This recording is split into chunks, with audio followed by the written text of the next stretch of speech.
Hello, this is Dr. Gay from First Link MRI, and this is a 30-year-old male who fell onto his wrist about a week ago. He's had pain in the wrist and swelling. They put a cast on thinking that maybe there was a non-displaced fracture.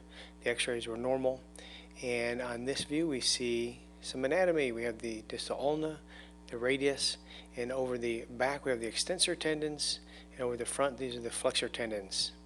And along the side here, this is called the first compartment. There are several compartments where there are a group of tendons, but along the radial side, there's the first compartment. There's two tendons. Each one of these little round things is a tendon and short axis.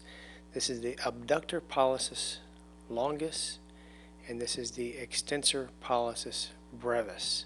So longus, brevis together. This goes out to the thumb. And then over here, the second compartment, we have the extensor carpi radialis longus and extensor carpi radialis brevis. I think of them as longus brevis to keep them straight. And the problem in this patient is fluid. You see fluid here in the extensor carpi radialis tendon sheath. As we go distally, we see this looking not quite right. And on this view, we see the extensor carpi radialis brevis tendon.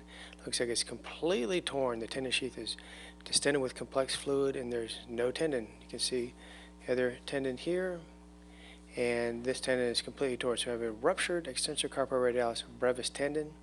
There's one more tendon that goes across right here. This is the extensor pollicis longus. So it's going to loop over the top. It's kind of hard to see. Here it is in the the forearm, distal forearm, going into the wrist. It's going to come obliquely. It's going to go over the top of these and join with this one. And as it goes over the top, it becomes almost invisible. It's right there, really hard to see, but eventually, more distally, it starts to come into focus better as we're cutting through it in the short axis, fluid in the tendon sheath. So this is a case of a ruptured extensor carpi radialis brevis tendon.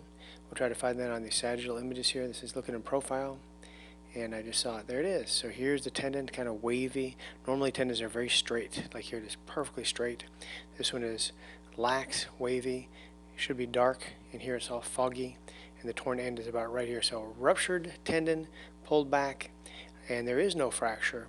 It's just this ruptured tendon. Thank you very much.